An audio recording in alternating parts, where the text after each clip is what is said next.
what I would say to the CEO is first breathe.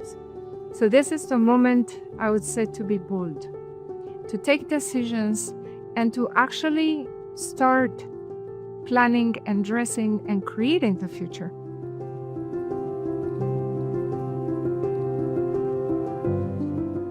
The ones that take actually bold moves will be defining how the future will be. It is a very, very uncertain environment, and I think complexity is here to stay. And at the same time, when complexity hits, that's exactly when the opportunity comes.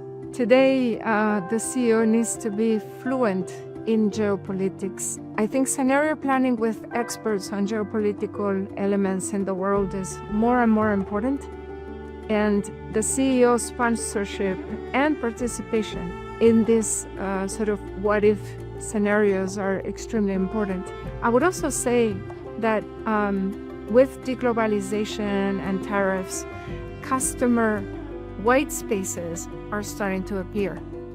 And so with AI, there is a bit of a mapping that can be extremely useful to understand where those opportunities are and be nimble and agile to create value where one can create value today. So pretty much the limit is our imagination.